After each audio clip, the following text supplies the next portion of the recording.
کہ اللہ کریم مجھے حق کہنے کی توفیق مرحمت فرمائے۔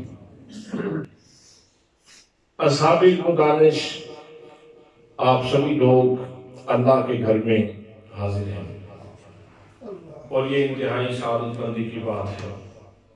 ایک فقیر بابا جب مسجد میں آتے، وضو کرتے اور پھر آسمان کی طرف سر اٹھا کے اپنے رب کی بارگاہ میں عرض کرتے، اپنے پاؤں پہ چل کے کون تیرے دروازے پہ آتا ہے؟ یہ تو تیرا کرم ہے جو مجھے اٹھا لاتا ہے، یہ تو تیرا کرم ہے جو مجھے اٹھا لاتا ہے۔ اللہ کے گھر میں حاضری اگر پانچ وقتہ نصیب ہو جائے تو یہ بہت بڑی سعادت ہے۔ اور جب بھی انسان اللہ کے گھر میں حاضر ہوتا ہے تو جس کے گھر میں انسان جاتا ہے وہ راہ و رسم محبت سے بخوبی آگاہ ہوتا ہے۔ اور اللہ کریم سے بڑھ کر کون ہے جو انسان کی دل جوئی نہیں کرتا؟ اللہ کریم تو ہر لمحہ انسان کو نوازتا رہتا ہے۔ تو برادران اسلام، قرآن مقدس جو اللہ کریم نے ہمارے لیے ایک دستور کی حیثیت سے نازل فرمایا ہے، اس قرآن مقدس کی 6666 آیتوں میں سے ہر آیت ہی ہمارے لیے انتہائی قابل تکریم اور قابل تسلیم اور قابل عمل ہے۔ لیکن جو آیت مبارکہ میں نے تلاوت کرنے کا شرف حاصل کیا ہے، اس میں اللہ کریم نے فیصلہ کن انداز میں دو قسم کے حقوق بیان فرمائے۔ فیصلہ کن انداز میں ارشاد ربانی ہے، فرمایا وَقَضَىٰ رَبُّكَ، تمہارے رب نے یہ فیصلہ کر دیا ہے، تمہارے رب نے یہ فیصلہ کر دیا ہے۔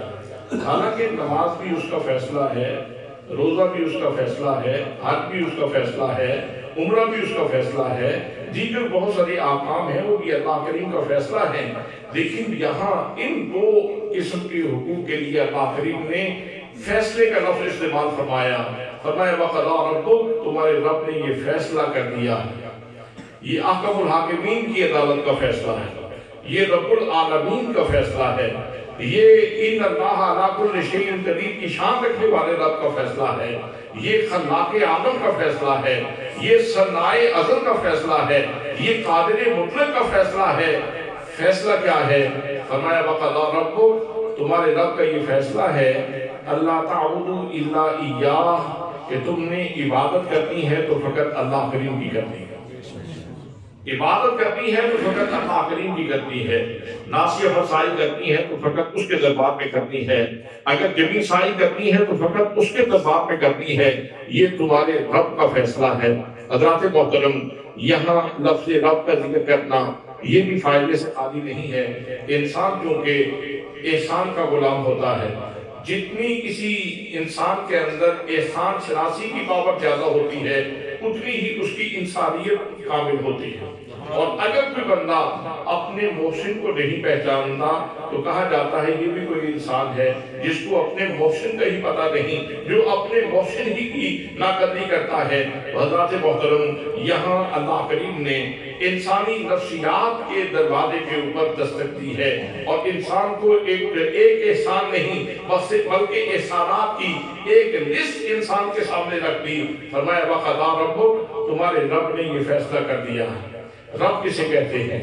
رب کی تعریف یہ ہے تبلیغ الشیء الی کمالہ بحسب استعدادہ ازلی شیئا فشیئا، وہ ہستی جو کسی بھی فرد کائنات کو نقطۂ آغاز سے اٹھا کر نقطۂ کمال تک پہنچا دے، تدریجاً آہستہ آہستہ دھیرے دھیرے اور ایک کمال کی طرف لے جانے والی ہستی کو رب کہتے ہیں۔ تو گویا جب ہم سے مخاطب ہوتے ہوئے ہمارے رب نے کہا کہ میں تمہارا رب ہوں، تو اس کا مطلب یہ ہے کہ اللہ کریم نے دو داستانیں بیک وقت کھول دی، ایک میری کم مائگی کی داستان، ایک میری کمزوری کی داستان، ایک میری بے ہمتی کی داستان اور ایک اپنے کرم کی داستان، ایک اپنے کرم کی داستان کہ حضرات ہم تو پانی کی ایک بوند تھے، اگر اس کی شان ربوبیت سہارا نہ دیتی تو داستان وہیں پہ ختم ہو جاتی، معاملہ تو وہیں پہ ختم ہو جاتا۔ پھر پانی کی بوند سے اس نے گوشت میں، اس نے خون میں تبدیل کیا، اگر اس کی شان ربوبیت سہارا نہ دیتی تو وہیں پہ معاملہ ختم ہو جاتا۔ اور پھر اس کو بوٹی میں بدلا، گوشت میں بدلا، اگر اس کی شان ربوبیت سہارا نہ دیتی تو داستان وہیں پہ ختم ہو جاتی۔ اور پھر بوٹی کے اوپر نقش و نگار کیے جا رہے ہیں، نقش و نگار کیے جا رہے ہیں، انسان کو بنا بنا کے بنایا جا رہا ہے اور سنوار کے سنوارا جا رہا ہے۔ حضرات محترم، اللہ کریم کے ساتھ فرماتا ہے میں نے آسمان بنایا تو فرمایا کن، زمین بنائی تو فرمایا کن، جمادات اور حیوانات بنائے تو فرمایا کن، لیکن جب میں نے انسان کو پیدا کیا ہے فرمایا فَخَلَقْتُهُ بِيَدَيَّ، اس انسان کو تو میں نے اپنے دست قدرت سے بنایا ہے، بنا بنا کے بنایا ہے اور سنوار کے سنوارا ہے۔ میرے دوستو، اگر آپ کی آنکھ کا یہ ڈھیلا، اگر یہ سارے کا سارا کالا ہوتا تو شاید شیشے میں سے آپ اپنی تصویر دیکھ کے خود ڈر جاتے ہیں۔ اگر یہ آنکھ کا ڈھیلا یہ سارے کا سارا سفید ہوتا تو پھر بھی شاید ہماری شکل ڈرونی ہوتی، لیکن بنانے والے نے، صنائے ازل نے، خلاق عالم نے بنا بنا کے بنایا ہے اور اپنی قدرتوں کا شاہکار تجھے بنا دیا ہے۔ اب جب تو شیشے کے سامنے آتا ہے تو تیرا اپنا جی بھی نہیں کرتا، تو چاہتا ہے کہ میں اور اپنے آپ کو دیکھ لوں۔ کبھی دائیں طرف سے اپنے آپ کو دیکھتے ہو، کبھی بائیں طرف سے اپنے آپ کو دیکھتے ہو، کس اینگل سے اور کس زاویے سے اپنے آپ کو دیکھتے ہو۔ حضرات محترم، جب ہم اپنے چہرے کو دیکھتے ہیں تو ایک تو چہرہ وہ ہے جو مجھے آئینے سے، شیشے سے نظر آ رہا ہے، اس شیشے سے یہ چہرہ نظر آتا ہے اور اس شیشے سے کوئی اور چہرہ نظر آتا ہے، اس شیشے سے کوئی اور چہرہ نظر آتا ہے۔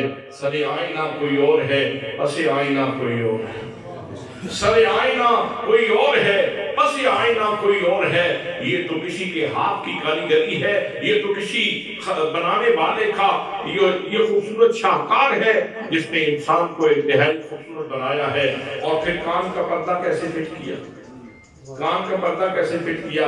اگر کہیں ظاہر ہوتا، سامنے ہوتا تو ہم تو چھوٹی عمر میں ہی اس کو ضائع کر چکے ہوتے، لیکن یہ اس کی شان ربوبیت ہے کیونکہ اس نے اور بہت سارے معاملات ہماری ذات کے ساتھ متعلق کرتے تھے، اس لیے کان کے پردے کو اندر سنبھال کے رکھا۔ اور پھر منہ کے اندر، گوشت کے اندر جو ہے وہ ذائقے کی حص رکھی جا رہی ہے، ذائقے کی حص رکھی جا رہی ہے۔ اگر یہ ذائقے کی حص نہ رکھی جاتی تو جہان بے مزہ ہو جاتا، جہان بے مزہ ہو جاتا۔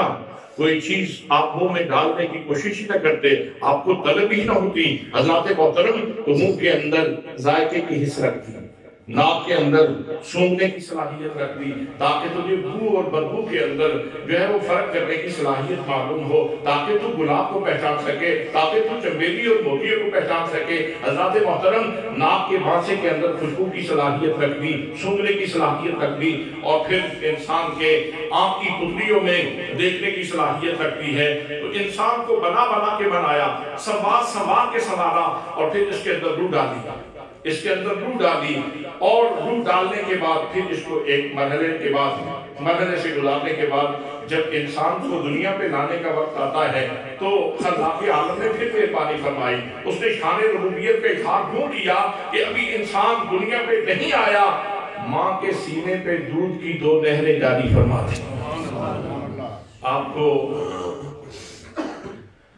آپ ذرا اس کے اوپر توجہ فرمائیں۔ اس وقت انسان کتنی پروڈکٹس تیار کر چکا ہے، کھانے کی، پینے کی کتنی چیزیں تیار کر چکا ہے، لیکن آج تک دودھ کا متبادل تیار ہو سکا ہے؟ دودھ کا کوئی نیم اور بدل تو بہت دور کی بات ہے، کوئی متبادل بھی تیار ہوا ہے؟ اتنی لطیف غذا، سبحان اللہ کہیں نا، سبحان اللہ کہیں نا۔ یہ بوجھ تو نہیں بنتا اللہ کی تعریف کرتے ہوئے، اس اللہ کی تعریف کرتے ہوئے انسان کے اوپر بوجھ تو نہیں آنا چاہیے، مذاق کے اوپر بوجھ تو نہیں آنا چاہیے۔ حضرات محترم، اتنی لطیف غذا اور ماں کے سینے کے اوپر رکھتی، کہیں جانا نہیں پڑتا۔ صرف یہ نہیں، ماں کے سینے کے اوپر تو 2 نہریں جاری فرما دی ہیں، اور اس کے سینے کے اندر اللہ کریم نے الفتوں کا ایک جہان آباد کر دیا ہے، محبتوں کا ایک جہان آباد کر دیا ہے۔ اگر ماں کے سینے میں ممتا نہ ہوتی، اگر ماں ممتا سے محروم ہوتی تو پھر شاید وہ دودھ اٹھا کے پھرتی رہتی، لیکن بیٹے کو نہ دے سکتی تو اللہ کریم نے دودھ کی دو نہریں تو ماں کے سینے کے اوپر جاری کی ہیں اور اس کے سینے کو محبتوں کا سمندر بنا دیا ہے۔ ماں اپنے بیٹے کو دودھ پلانے کے لیے ترستی رہتی ہے، میرا بیٹا دودھ پی لے، میرے بیٹے کی حالت بہتر ہو جائے۔ حضرات محترم، یہ اللہ کریم کی شان ربوبیت ہے۔ اور پھر بنانے والے کا کمال یہ ہے کہ جب تک بچے کا بیٹا کمزور رہتا ہے اتنی دیر تک ماں کے دودھ کے اندر مکھن کی مقدار کم ہوتی ہے اور پانی کی مقدار زیادہ ہوتی ہے۔ جیسے جیسے میدا مضبوط ہوتا چلا جاتا ہے تو مکھن کی مقدار بڑھتی چلی جاتی ہے اور پانی کی مقدار کم ہوتی چلی جاتی ہے۔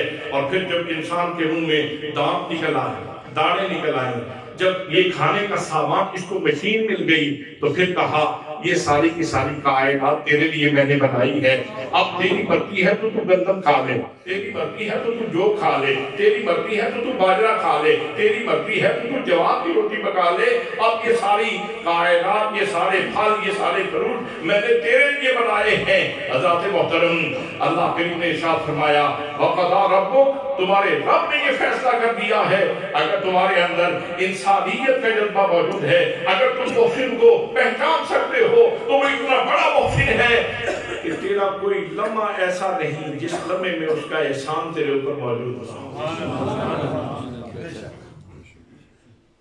میں نے آج پاک پتن شریف جانا تھا، میرا ادھر جانے کا پروگرام تھا، لیکن مجھے حکم ہوا کہ میاں صاحب کے گھر والے وصال فرما گئے تو میں نے چھوڑ دیا، سارے پروگرام میں نے چھوڑ دیے، میں ادھر آ گیا۔ کیوں؟ اس لیے کہ میاں صاحب کو میں فراموش نہیں کر سکتا، ان کی محبتیں ہیں، ان کی الفتیں ہیں، ان کی محبتوں کو میں فراموش نہیں کر سکتا تھا، اس لیے مجھے آنا پڑا۔ مجھے حکم ہوا کہ جنازے پہ حاضر ہو تو وقت کی قلت تھی، وغیرہ شاید میں جنازے پہ بھی حاضر ہوتا۔ حضرات محترم، جہاں الفت ہو، جہاں پیار ہو، جہاں چاہت کا تعلق ہو، جہاں کسی بندے کا دوسرے کے اوپر احسان ہو، احسان کا تقاضا یہ ہے کہ اس کی تعظیم کی جائے، اس کی قدر کی جائے، تو اللہ کریم ارشاد فرماتا ہے کہ تمہارے رب نے تمہارے اوپر بہت احسانات کیے ہیں اور اس نے فیصلہ کیا ہے کہ عبادت کرنی ہے تو فقط میری کرنی ہے۔ انسان کی نفسیات کے دروازے کے اوپر دستک دے کے اس کو اپنی بارگاہ میں اللہ کریم نے جھکایا ہے کہ تم نے عبادت کرنی ہے تو فقط میری کرنی ہے۔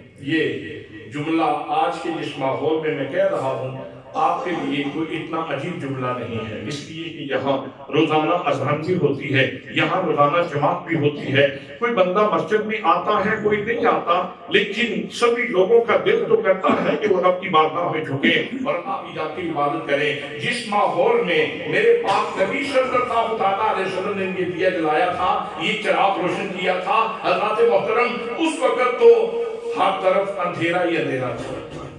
کوئی لات کی پوجا کر رہا ہے، کوئی منات کی پوجا کر رہا ہے، کوئی عزا کی پوجا کر رہا ہے، کوئی حبل کی پوجا کر رہا ہے، کوئی وات کی پوجا کر رہا ہے، کوئی نصر کی پوجا کر رہا ہے، کوئی یغوث کی پوجا کر رہا ہے، کوئی چاند کی پوجا کر رہا ہے، کوئی سورج کی پوجا کر رہا ہے، کوئی کسی ستارے کی پوجا کر رہا ہے، کوئی آگ جلا کے اس کی پوجا کر رہا ہے، کوئی پتھر کی پوجا کر رہا ہے، کوئی لکڑی کی پوجا کر رہا ہے۔ کتنی پرستشیں تھیں جن کے چنگل میں انسان جھگڑا ہوا تھا تو مصطفیٰ کریم صلی اللہ علیہ وسلم نے آ کے ہدایت کا چراغ جلایا اور فرمایا کن بھول بھریوں میں تم مست ہو، ان چیزوں کو چھوڑو اور اپنے رب کی بارگاہ میں سجدہ کرو۔ اس لیے کہ تم مخدوم ہو، تم خادم نہیں ہو۔ انسان مخدوم ہے، انسان خادم نہیں ہے۔ کائنات کے سامنے انسان مخدوم ہے، خادم نہیں ہے۔ اللہ کی بارگاہ میں انسان عبد کی حیثیت رکھتا ہے۔ سورج جب اپنی شعائیں، اپنی کرنیں انسان کی خدمت میں پیش کر لے تو سورج کی معراج ہو جاتی ہے۔ چاند جب انسان کی خدمت میں اپنی چاندنی پیش کر لے تو چاند کی معراج ہو جاتی ہے۔ درخت اپنے کندھوں کے اوپر پھل اٹھائے کھڑے ہیں اور اس انتظار میں ہے کہ انسان آئے، اپنی امانت وصول کرے اور ہماری معراج ہو جائے۔ یہ بیلیں، سبزیوں کی بیلیں، یہ اپنا نتیجہ لیے منتظر ہوتی ہیں انسان آئے، اپنی امانت وصول کرے اور ہماری معراج ہو جائے۔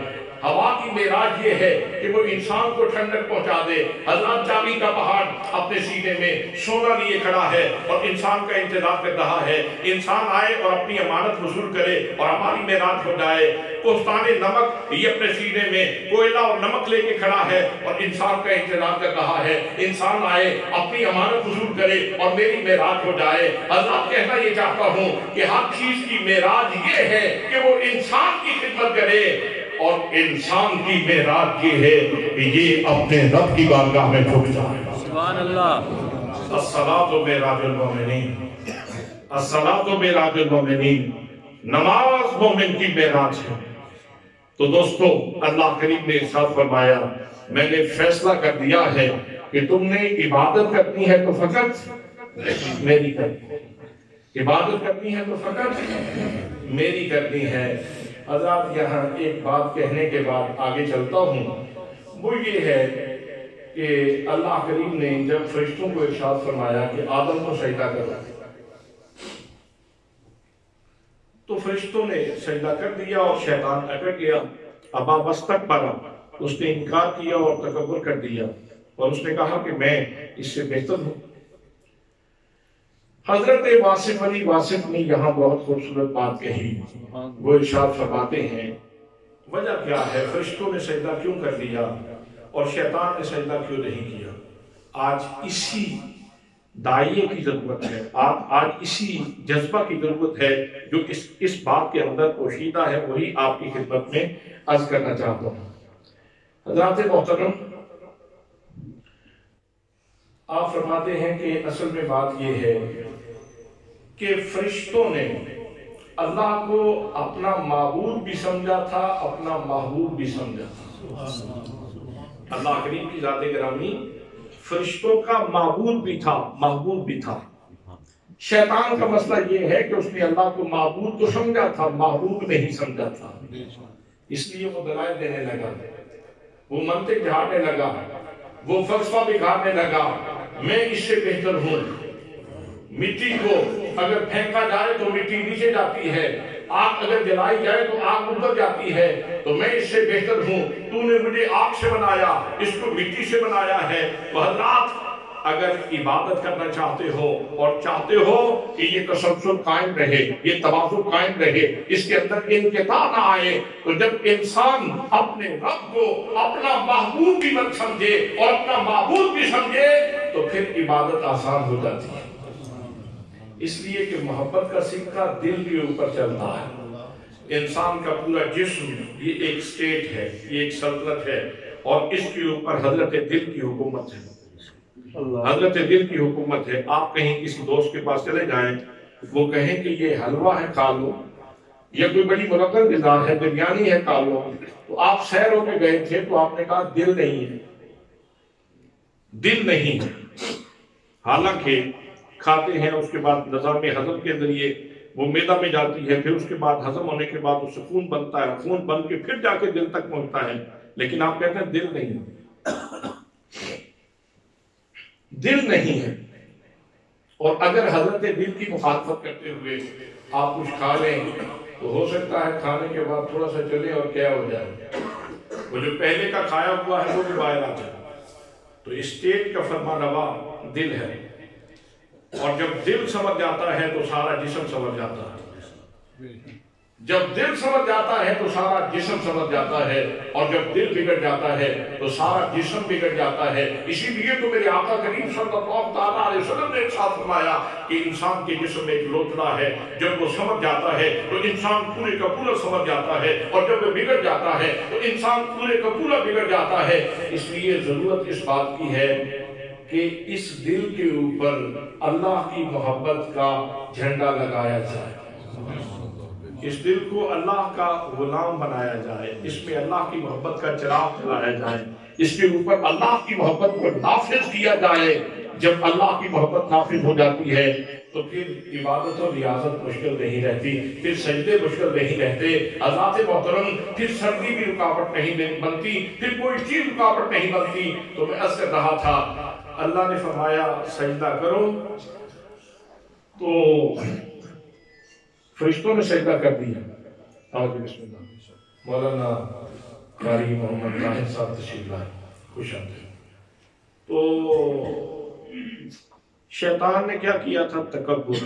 آج ہمارے اندر یہ بہت بڑا سکم ہے، بہت بڑا مرض ہے کہ ہم بہت جلد تکبر کا شکار ہو جاتے ہیں۔ حضرات محترم اللہ کی طرف جتنے راستے جاتے ہیں وہ سب عاجزی کے راستے ہیں۔ اللہ فرماتا ہے تکبر میری چادر ہے، اور جو اس کو کھینچنے کی کوشش کرتا ہے میں اس کو ذلیل کر دیتا ہوں، جو جھکتا ہے تو اللہ کریم اس کو بلند کر دیتا ہے۔ یہاں میں ایک بات آپ کی خدمت میں عرض کرتا ہوں، شاہ پور ضلع سرگودا، وہاں کا ایک مشہور فقیر تھا جس کا نام تھا بابا شادہ فقیر۔ شادہ فقیر ایک مجذوب تھا، تو وہ قربانی کا بکرا، قربانی کا لیلا لے لیتا اور پھر اس کو بڑی محبت سے پالتا، اٹھائے پھرتا، اور جہاں کہیں گھاس نظر آتی وہاں اس کو اتار کے اپنے ہاتھ سے گھاس توڑتا اور توڑ کے اس کے منہ میں ڈالتا، اور جب وہ لیلا گھاس کھانے لگتا تو اس کا منہ چومتا اور پنجابی میں کہتا واؤ میرے یار دیا لے لیا، واؤ میرے یار دیا۔ بس بات اتنی ہے کہ وہ یار بن جائے، وہ مالک یار بن جائے، اس سے دوستی ہو جائے، اس کی محبت کا پرچم دل کی سٹیج کے اوپر لگ جائے، انسان کا دل اللہ کی بارگاہ میں جھک جائے، تو پھر سارے کے سارے معاملات آسان ہو جاتے ہیں۔ وہ اپنے بکرے کو چومتا اور کہتا واؤ میرے یار دیا لے لیا، اسی طرح اٹھائے پھرتا۔ آپ کیا سمجھے کہ اس نے لیلا اٹھایا ہوا ہے، اس نے بکرا اٹھایا ہوا ہے؟ حضرات محترم بظاہر تو بکرا ہے، لیکن اس نے مالک کے پیار کی گٹھلی اٹھائی ہوئی، اس نے مالک کے پیار کی گٹھلی اٹھائی ہوئی۔ پھر جب قربانی کا دن آتا وہ اس کو ذبح کرتا، ذبح کر کے اس کو حصے کرتا اس کے، پھر غریبوں مسکینوں کے گھروں میں جا کے چھاپڑی اٹھا کے جا کے دیتا اور کہتا اے سائیں دا تحفہ قبول کر لو تے شادی دی وچ گل کوئی نہیں ہے۔ حضرات محترم آج تو سب سے پہلے یہ کہا جاتا ہے کہ چودھری صاحب کے گھر سے آ جائے، یہ چودھری صاحب نے بھیجا ہے، یہ ملک صاحب نے بھیجا ہے، یہ میاں صاحب نے بھیجا ہے، یہ فلاں نے بھیجا ہے۔ ہم پہلے اپنے اناق کے دکھ کی تسکین کا سامان کرتے ہیں، اور اس کے بعد تحفہ کسی بھائی کو، کسی دوست کو، کسی عزیز کو، کسی غریب کو، کسی مسکین کو بھیجتے ہیں۔ لیکن مجذوب شادہ فقیر کیا کہتا ہے؟ اے سائیں دا تحفہ نے شادی دی کوئی گل نہیں۔ اللہ اکبر، اللہ اکبر، اللہ اکبر۔ کئی سال اس نے یہ ریاضت کی، قربانی دیتا، پھر نیا لیلا لے لیتا، پھر اس کو اسی طرح پالتا، کئی سال اس نے ریاضت کی۔ پھر وقت آیا کہ شادہ فنا ہو، موتو قبل ان تموتو کے اوپر عمل ہو گیا، شادہ فنا ہو گیا، اور پھر وہ سڑک کے اوپر کھڑا ہوتا اور کہتا شادیا شادیا شادیا، 3 دفعہ زور سے آواز دینے کے بعد پھر کہتا شادہ کوئی نہ، شادہ کوئی نہ، شادہ کوئی نہ۔ حضرات محترم جب محبت کے ساتھ آپ نماز پڑھتے ہیں تو پھر پہلا جملہ کہتے ہی انسان کی نفی ہو جاتی ہے، اللہ اکبر، اللہ سب سے بڑا ہے، میں کوئی نہ، اللہ سب سے بڑا ہے، میں کوئی نہ، میں کوئی نہ، میں کوئی نہ، میں کوئی نہ۔ آج ہمارا مسئلہ یہ ہے کہ ہم مسجد میں آ جاتے ہیں، وضو کر لیتے ہیں، سارے آداب دیگر بجا لاتے ہیں، لیکن ہماری ذات کی نفی نہیں ہوتی۔ اس وجہ سے کندھے ملنے کے باوجود بھی دل نہیں ملتے، کندھے مل جاتے ہیں، دل نہیں ملتے۔ جو بنیادی فلسفہ ہے جماعت کا، وہ فلسفہ جو ہے وہ پورا نہیں ہوتا، وہ ثمرات نہیں ہمیں ملتے جو اس کے اندر موجود ہیں۔ میرے دوستوں، میرے بھائیوں، میرے رب نے ارشاد فرمایا کہ میں نے یہ فیصلہ کر دیا ہے کہ تم نے عبادت میری کرنی ہے۔ اور دوسرا فیصلہ یہ ہے وَبِالْوَالِدَيْنِ إِحْسَانًا، کہ تم نے اپنے والدین کے ساتھ حسن سلوک سے پیش آنا ہے۔ تم نے اپنے والدین کے ساتھ حسن سلوک سے پیش آنا ہے۔ اس کو دیکھنے کے دو زاویے ہیں۔ ایک زاویہ یہ ہے کہ آپ اپنے بچوں کو دیکھیں کہ ہمارے ساتھ سلوک کیسا کریں، کہ بچوں کو حکم دیا جا رہا ہے کہ وہ اپنے والدین کے ساتھ احترام کا سلوک کریں، یا ہمیں کہا جا رہا ہے کہ ہم اپنے والدین کے ساتھ رحم کا سلوک کریں۔ لیکن ساتھ ہی دوسرا زاویہ یہ ہے کہ آپ اس بات کے اوپر اللہ کا شکر ادا کریں کہ آپ کے پروٹوکول کو کون سکھا رہا ہے، آپ کا پروٹوکول کون سکھا رہا ہے۔ وَبِالْوَالِدَيْنِ إِحْسَانًا، والدین کے ساتھ حسن سلوک سے پیش آنا ہے۔ حضرات یہاں لفظ احسان ذکر کیا گیا ہے، اور لفظ احسان کا مادہ استحقاق حسن ہے، اس کی اصل حسن ہے۔ تو حسن کا خاصہ یہ ہے کہ حسن کبھی بھی کسی سلیم الفطرت انسان کے اوپر گرانی کا باعث نہیں ہوتا، کسی بھی طبع سلیم کے اوپر حسن کبھی بوجھ کا باعث نہیں بنتا، گرانی کا باعث نہیں بنتا، سکل کا باعث نہیں بنتا۔ اس کے اندر اٹریکشن ہوتی ہے، اس کے اندر جاذبیت ہوتی ہے، اس کے اندر کشش ہوتی ہے۔ اور اللہ کریم کے ساتھ فرما رہا ہے وَبِالْوَالِدَيْنِ إِحْسَانًا، والدین کے ساتھ حسن سلوک سے پیش آؤ۔ اس کا مطلب یہ ہے کہ پانی دینا تمہاری ڈیوٹی تو ہے، روٹی دینا ان کو یہ تمہاری ڈیوٹی تو ہے، ان کو دوائی دینا تمہاری ڈیوٹی تو ہے، لیکن سنو جو انداز ہے نا وہ ایسا نہ ہو جو ان کی مزاج کے اوپر گرانی کا باعث بنے۔ سبحان اللہ۔ پانی دو تو اس کے اندر بھی حسن ہو، سبحان اللہ کہہ دو۔ سبحان اللہ۔ یہ بھی آپ سے ووٹ کی طرح مانگا جا رہا ہے، سبحان اللہ کہنا بھی، حالانکہ صبح شام ہم نعمتیں کھاتے ہیں، ہمیں سبحان اللہ کہتے ہوئے شرم نہیں آتی۔ سبحان اللہ تو بہت بڑا وظیفہ ہے، سبحان اللہ تو بڑی برکت کی چیز ہے۔ حضرات محترم، وہ اللہ فرماتا ہے کہ جب تم پانی دیتے ہو تو پانی دینے کے اندر حسن ہو، کھانا دینے کے اندر حسن ہو، دوائی دینے کے اندر حسن ہو، ان کی طبیعت کے اوپر گرانی نہ آئے۔ یہاں یہ کوئی قید نہیں ہے کہ والدین نماز پڑھتے ہیں کہ نہیں پڑھتے،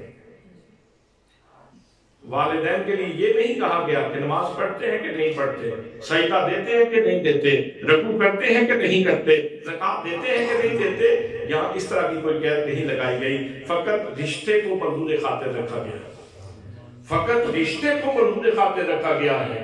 وَبِالْوَالِدَيْنِ إِحْسَانًا، جن دو ہستیوں کی وجہ سے تو دنیا میں آیا ہے، ان کے ساتھ جتنے معاملات کرتے ہیں ان کے اندر حسن ہونا چاہیے۔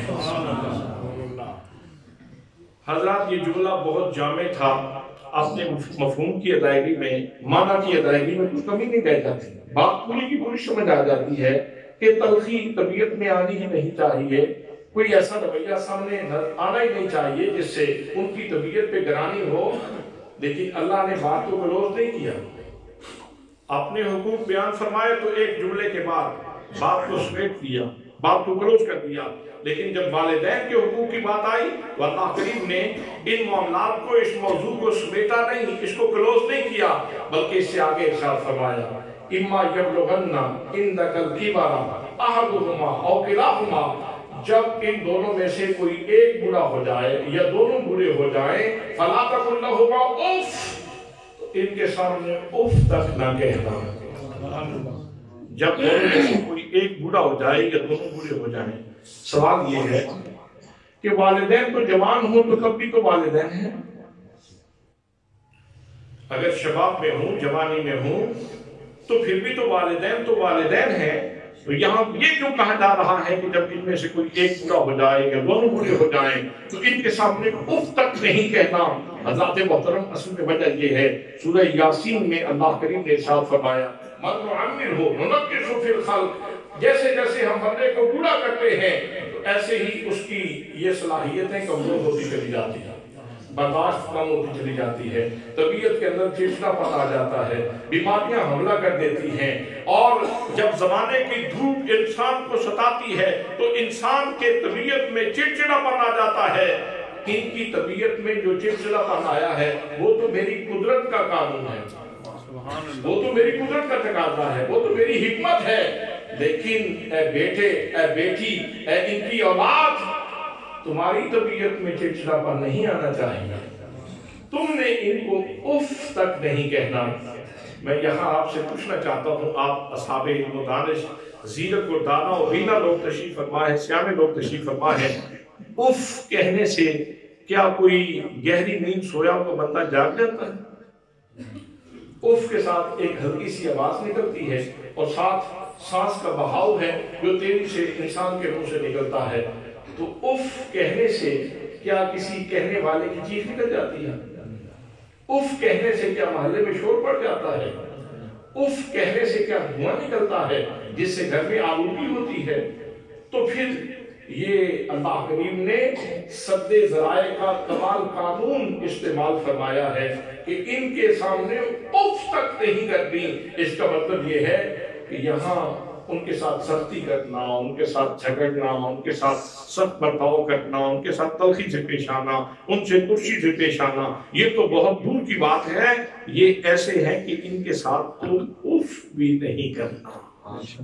اب ایک بوڑھے آدمی کو جو صاحب اولاد ہے اس کو اللہ کی بارگاہ میں کتنے سجدے کرنے چاہیے شکر کے؟ اصحاب اولاد کو اس عنایت کے اوپر کتنے شکر کے سجدے کرنے چاہیے کہ میں کیا تھا، میری اوقات کیا تھی، میری وسعت کیا تھی، میری اولاد کو کیا سبق پڑھایا جا رہا ہے. کہو نا سبحان اللہ.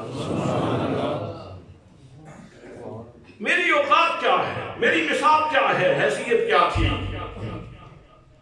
مزدور آدمی تھا، محنت کرنے والا آدمی تھا، لیکن کون ہے جو میرا پروٹوکول سکھا رہا ہے؟ وہ ہستی کون سی ہے جو میرا پروٹوکول سکھا رہی ہے میری اولاد کو کہ اس کے سامنے اف تک نہیں کرنی، اس کے سامنے اف تک نہیں کرنی. اور پھر بھی بات کو کلوز نہیں کیا. مفہوم کی ادائیگی تو کامل طریقے سے یہاں بھی ہو چکی تھی، لیکن پھر بھی مضمون کو کلوز نہیں کیا، اس بات کو سمیٹا نہیں، بلکہ مزید ارشاد فرمایا وَلَا تَنْهَرْهُمَا، ان کو جھڑکنا نہیں ہے. میں کہوں گا تو بٹن آن کروں گا تو سبحان اللہ کہیں گے نا یار، ویسے ہی کہتا سبحان اللہ. سبحان اللہ یہ سبحان اللہ تب نکلنی چاہیے اللہ کی محبت سینے میں انگڑائی ہے، اللہ کی محبت مچلے سینے میں اور پھر زبان سے نکلے سبحان اللہ. میں تیرے کرم کے صدقے جاؤں، میں تیری عنایت کے صدقے جاؤں، میں تیرے جود و نواز کے صدقے جاؤں. تو نے کتنا کرم کیا، تو نے کتنی مہربانی کی. فرمایا وَلَا تَنْهَرْهُمَا، ان کو جھڑکنا نہیں، ان کو جھڑکنا نہیں. حضرات جملہ تو یہ بھی جامع تھا، اس میں بھی کوئی کمی نہیں رہ گئی ہے، لیکن اس کو بھی یہاں بھی بات نہیں سمیٹی، اس کو مزید طول دیا، مزید آگے بڑھایا اور فرمایا وَقُلْ لَهُمَا قَوْلًا قَرِيبًا، جب ان سے بات کرو تو لہجے میں کریمی ہو، لہجے میں کریمی ہو. حضرات لفظ کریم جو ہے یہ اللہ کی صفت بھی ہے، اللہ کے رسول کی صفت بھی ہے. یا رب تو کریمی و رسول تو کریم، یا رب تو کریمی و رسول تو کریم، سب شکر کے حسین میانے وہ کریم. یا اللہ تو بھی کریم ہے اور تیرا رسول بھی کریم ہے. میں تیرا 100 بار شکریہ ادا کرتا ہوں کہ تو نے مجھے دو کریموں کے درمیان رکھا ہے، تو نے مجھے دو کریموں کے درمیان رکھا ہے. حضرات یہاں اس نے دو کریموں کے درمیان رکھا ہے نا، وہاں ساتھ ہی یہ بھی مہربانی فرمائی ہے. میرے بیٹے سے کہا، میری بیٹی سے کہا، میری اولاد سے کہا، مجھے بھی کہا، پھر میری اولاد سے بھی کہا. میں نے اپنے والدین سے کریمی کا لہجہ اختیار کرنا ہے اور میری اولاد کو کہا جا رہا ہے کہ تم نے اپنے باپ سے کریمی کا لہجہ اختیار کرنا ہے. آج کل نئی نئی بیماریاں ہیں. بہت سارے لوگ آج کل بلڈ پریشر کے مریض ہیں، بلڈ پریشر کے بہت سارے لوگ. حضرات علاج ایلوپیتھی کا بھی ٹھیک ہے، ہومیوپیتھی کا بھی ٹھیک ہے، یونانی علاج بھی ٹھیک ہے، اور روحانی علاج سے بھی بہت ساری بیماریاں دور ہو جاتی ہیں. اگر کسی بھائی کو بلڈ پریشر کی مرض ہو تو میں اس کو علاج پیش کر رہا ہوں. اگر بلڈ پریشر ہائی ہونے کا خطرہ ہو، بلڈ پریشر ہائی ہو جاتا ہو، تو جس وقت بلڈ پریشر ہائی ہونے لگے آپ اٹھ کے وضو کر لیں. وضو کرنے کے بعد پھر آپ پڑھنا شروع کر دیں سیدنا کریم صلی اللہ